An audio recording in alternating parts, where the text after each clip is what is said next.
It's the WCE Radio. Let's go.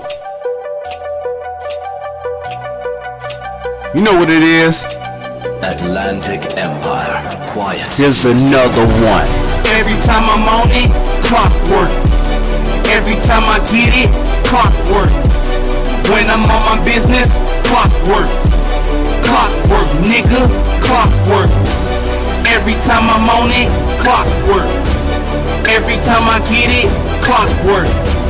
When I'm on my business, clockwork. Clockwork, nigga, clockwork. Ain't no digital skills, I got that digital vision. I be clocking them dollars, I got that digital living. You fuck around with them fuck arounds, be that digital pitching. Fuck around one more time, you be that digital. Yo, what's going on? It's your only host, BZ995, WC Radio Podcast Station. Shout out to Sirius XM Shade 45, you know what I'm saying, 107.1. Now, let's get into it, man. We got Detroit McDonald workers. They're pushing to make $15 an hour. Now, I'm going to go ahead and get a little bit ignorant on this real quick. First of all, you could say this in the comic section too. How many people done went to a fast food restaurant, right? And you done dealt with at least about 5, maybe 8, 9, 10 different kind of ignorant personalities. I'm going to say that.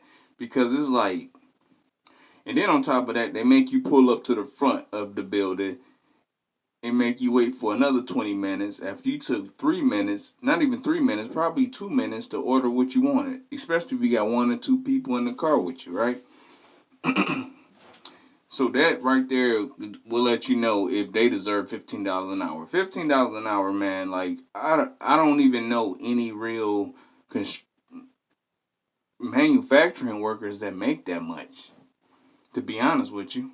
Like, that's impossible. How can you expect for that much money to go on your paycheck if you're not even giving $15 an hour service? Like, it don't even make sense to me.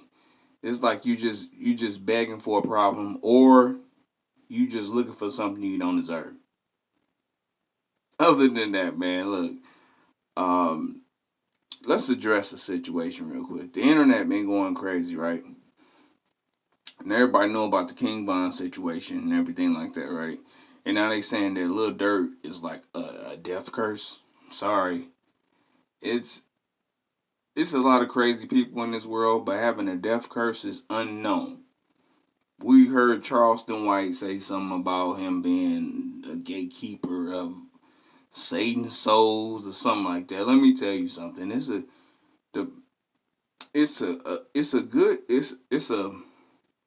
How can I say this? It's no other way to say it. You got evil and you got good, right?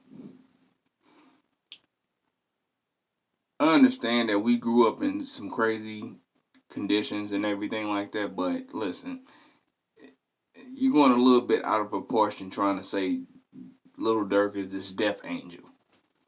Like, get out of here. Let's be real. And I'm going to be real to the point where I know a lot of people going to be mad at me, but hey, the truth is the truth. First of all, the first person that Lil Durk tried to bring out was, what is that? Newski, OTF Nunu? Yeah, OTF Nunu. OTF Nunu, background check on him, was never really an original gang member. Not at all.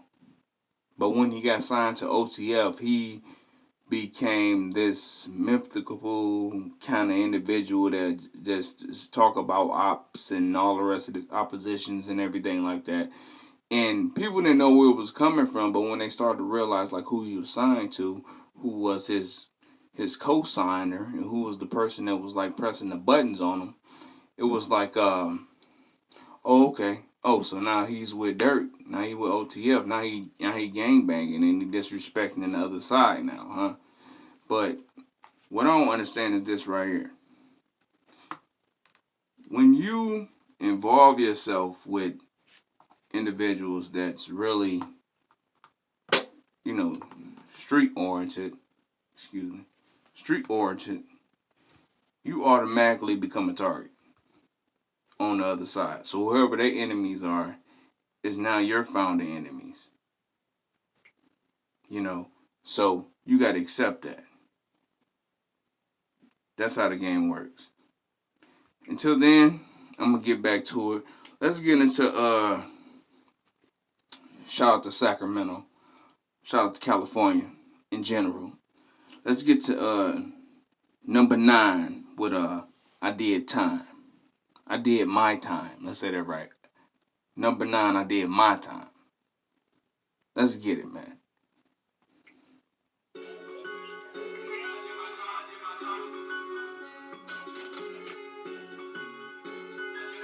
Yeah. Shout out to Sac. Let's get it, number 9. WC Radio Podcast Station. Let's get it, man. Sirius XM, Shade 45, 107.1.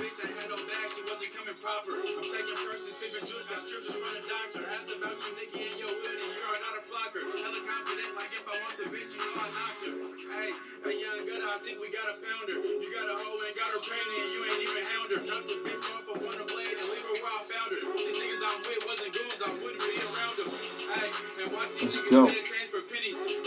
WC Radio, man. You know how it is, man. We break records over here. WC Radio Podcast Station, 107.1, Sirius XM, Shade 45. And another one.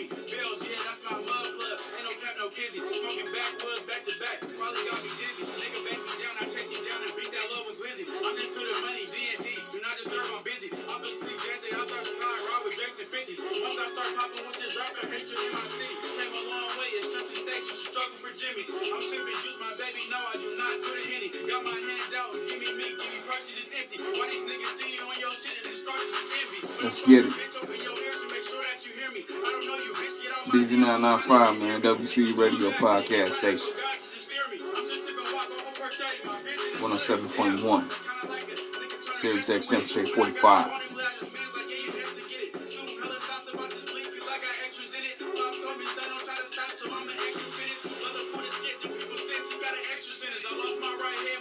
Let's get it.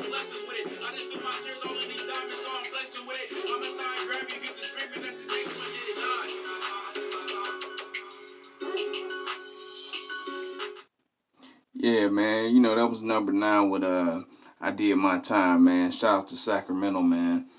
California. You know what I'm saying? I told y'all, man, we break records over here. We breaking them right now, man. We going in, man. You know what I'm saying? And you already know how it go. You know what I'm saying? After that, we're going to, let me get back into this old Dirk Curse situation real quick, man. First of all, let me say this. Like I said and say, I did my homework about Newski, OTF Nunu. He was never an official gang member. He wasn't even known by anybody, right along the police department. He affiliated himself with Dirk, and then he decided to be the mythical killer of all of a sudden. And then, certain people from the other side started to realize that and was like, oh, that's why you doing it. And, the secret came out that was Dirk's cousin. And, that was, he created his own destiny. Let's say that. He created his own destiny. Now, people were saying that King Von, they brought his name up. And I was saying this right here. First of all, it was tweets going out from Little Reese. By the way, Little Reese's condition is official. He's blind in, I believe, his left eye now, due to the fact of the gunshot wound. I'm glad he made it out. He's breathing. He's still alive. Far as his condition, I'm pretty sure he can get better due to the fact of the finances and everything like that that's going on that he have. You know what I'm saying? He can, it can work out for the better of him. But let's get to it. Little Reese actually did a tweet saying that he was going to beat up Quando Rondo. That's the rabbit out the hat right there. And King Von, being who he was willing to fight for anybody that was like repping for the side that he's on. If you get what I mean. If you're from the hood, you know the politics, the gang politics, and everything like that. You always got that one that's that firecracker that's willing to go in for the team. And sadly, like I didn't say, man, about Tupac, the same thing with King Von. He was too much of a good friend. If you know what I'm saying? Too much of a good friend. Your friends can put you in bad situations. Your friend can put your emotions in a terrible situation. And then next thing you know, you're looking at a person that you was cool with. And you knew they people didn't play about them. You know what I'm saying? But I guess you felt like a punch was better than a bullet getting thrown at them. But any harm in their way, whether it's a punch or a bullet, they have to defend the major player on their side. So, to that to be said, that those two put themselves in the situations where they couldn't get themselves out of. And they lost that fight. So, lay off Dirk. Other than that, man, we got, what's this? Meek Mill denied Rick Ross to be, seated in his section. I guess it was some club or something like that.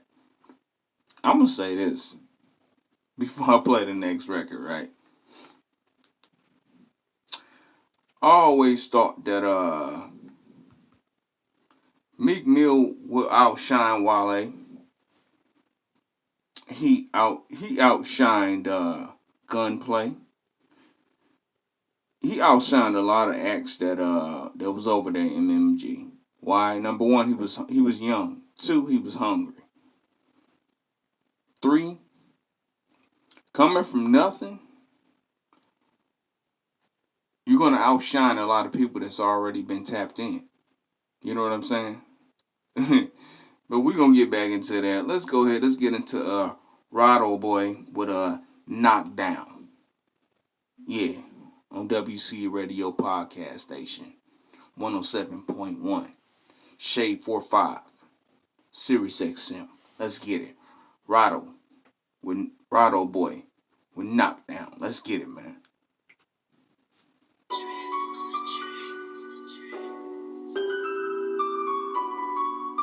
BZ995, man. 107.1 WC Radio Podcast Station. Shade 45 Sirius XM. Let's get it.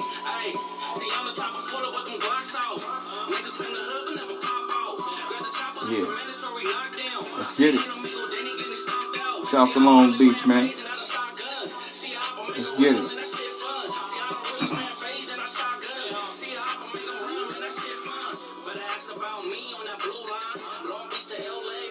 Let's get it.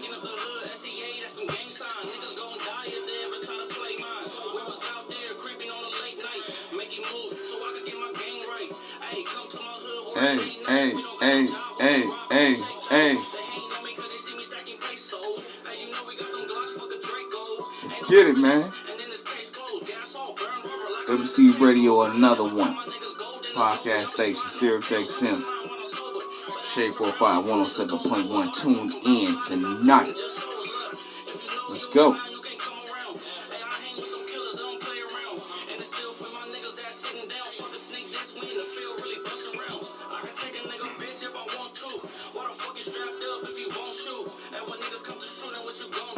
Shout out to Long Beach. Let's get it, man.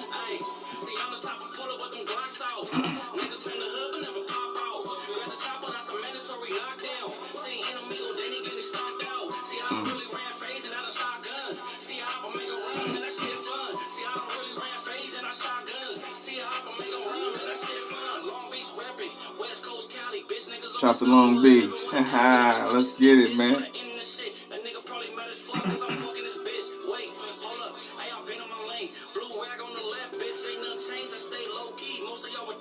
Right, old boy.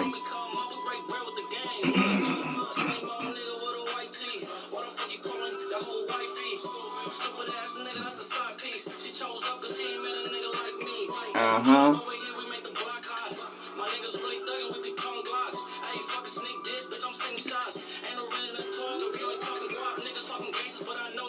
Let's get it.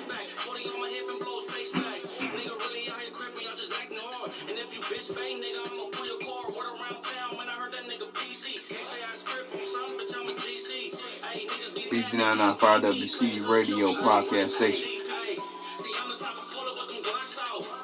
Sirius XM Shade 45, 107.1.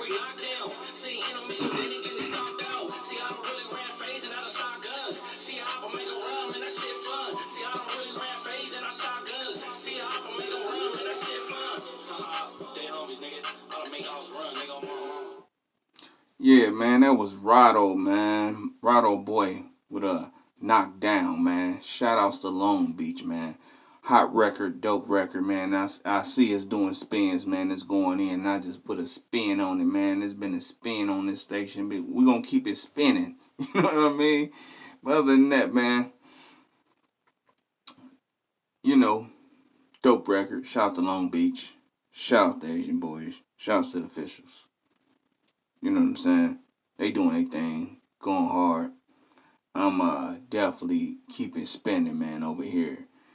Y'all already know, man. WC Radio Podcast Station, 107.1 Sirius XM Shade 45. You know, we're gonna go ahead and keep it going though. We're gonna keep it going with this this news just came in. You know, I'm still going on that Meek Mill.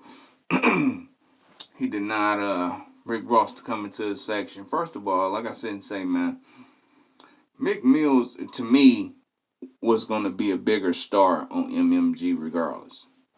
He was going to be bigger than Wale. Wale had his own lane already, but Meek Mill was more hungry than Wale. You know what I mean? And then with the Rick Ross situation, he was going to take over his shine too.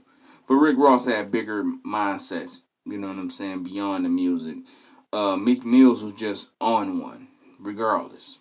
His talent speaks to itself. His talent speaks for itself, regardless, and it always have, because that's what kind of person he always been. You know what I'm saying? If you've been a Meek Mill fan, you already know about the Flamers mixtape series. You know what I'm saying? So he been doing major things, regardless. You know what I'm saying? I feel like that the MMG situation, the Maybach Music situation, was just a cherry on top. I believe it should have. I believe it should have been signed to a record label a long time ago. But he finally got his shine. But to me, I feel like that when Rick Ross signed Wale and Meek Mill, I think he should have did it separate, like dead serious. He should have just did it separate, because Meek Mills was like in a total different lane than Wale. Wale was more R&B and hip hop. Well, R&B and rap, I should say. And Meek Mill was just hip hop in general. He could have got on any record with anybody, and y'all hear it right now as the records keep getting spinning and they keep getting produced and put out in these different outlets and platforms and everything like that. That Meek Mill was a bigger star than Wale, because Wale, we haven't heard from Wale in a minute.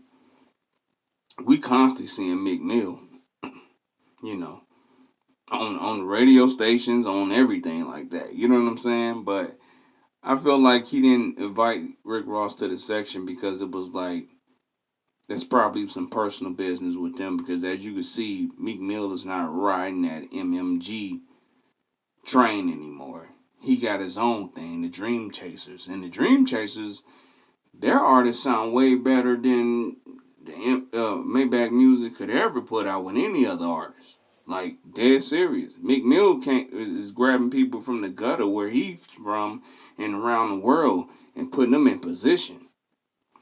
You know what I'm saying? And not only that they're like artists that been had music out, but they young dudes. You know what I'm saying? They young. When they young like that, it's a respect. The respect level is different from Meek Mill and Rick Ross now, because Meek Mill is giving individuals a chance that the world's saying they don't have a chance, and giving them a chance to do something with themselves. Rick Ross nicked and picked around the cities of who was hot, who had the most music out, who was doing more moves.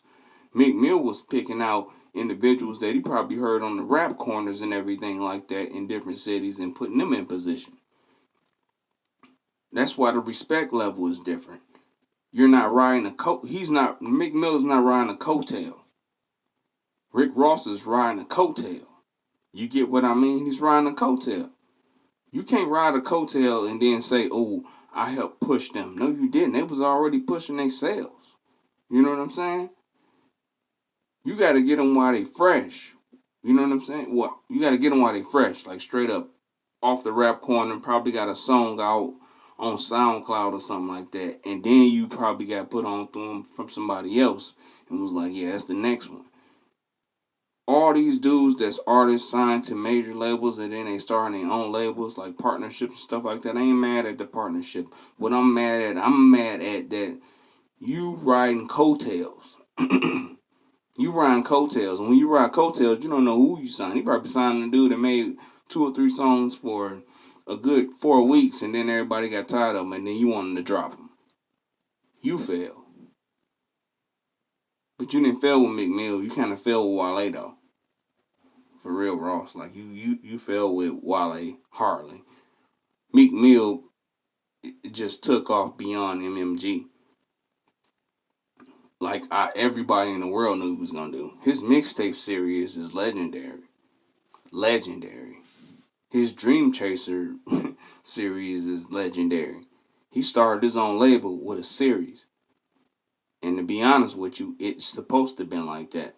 And the way I look at it, it's like Meek Mill is a bigger star than Rick Ross could have been. Ever could have been. Like for real. Rick Ross had his run. But Meek Mill got his golden plan. And it still played it. And he's still relevant. You know what I'm saying? We haven't heard a Rick Ross track, a hot Rick Ross track that was worth listening to in a while. That's how I really feel about that. You know what I mean? So, I don't know. I don't care what anybody else feel like. That's how the way I feel about it. Dead serious, man. And everything that's in the console, bro, it's Meek Mill is still the hottest individual, regardless. The way I feel about it. Even though he had his falling out with Drake, but it wasn't really a falling out. It's kind of like a music challenge, but he got back right with Drake, and now they making great music together. So Meek Mill really don't need an MMG push. He curated his own push, Dream Chasers. So when you ignore the person that's quote unquote kind of put you on, I mean, I can't really say he put him on. Meek Mill knew T.I. before Rick Ross. And T.I. is a way bigger star than Rick Ross. So it's like, he already didn't need MMG, but it was nice to see him ride, you know what I'm saying, be on a team that can really put him in a situation where he depend on nobody else but himself. And he was hungry. You know what I mean? The hungry individuals in this music industry are always the ones that last longer. They always last longer. Those are the ones you see when they get gray hairs and everything like that, because you want to know why they put in so much work to the point where you're going to hear him for the rest of your life. You're going to hear him from the beginning of his career into the end of his career. You're going to hear songs that you didn't hear from Meek Mill, and you're going to hear it in the future. You get what I mean? Because when you can rap like that, freestyle battle rappers always have secretive weapons. They got secretive weapons to make songs. They got secretive weapons to produce songs. They got secretive weapons to do anything they want to do. And then it's like a rabbit out the hat. You never know what they're going to come up with next. You know what I'm saying? And on that note, man, Meek Mill is definitely the top tier. He definitely should be in line for a Grammy. He definitely should be in line for everything, man. Because everybody come from the struggle always in line themselves with something more than just what they got in the game for. And that's what makes them relevant for a long period of time. And until then, y'all already know how this go, man. It's your only host, BZ995, WC Radio Podcast Station, 107.1 Sirius XM Shade 45. And we out. Peace. It's the WCE Radio. Let's go. You know what it is. Atlantic Empire. Quiet. Here's another one. Every time I'm on it, clockwork. Every time I get it, clockwork. When I'm on my business, clockwork. Clockwork, nigga, clockwork. Every time I'm on it, clockwork. Every time I get it, clockwork. When I'm on my business, clockwork. Clockwork, nigga, clockwork. Ain't no digital skills, I got that digital vision. I be clocking them dollars, I got that digital living. You fuck around with them fuck arounds, be that digital picture. Fuck around one more time, you be that digital.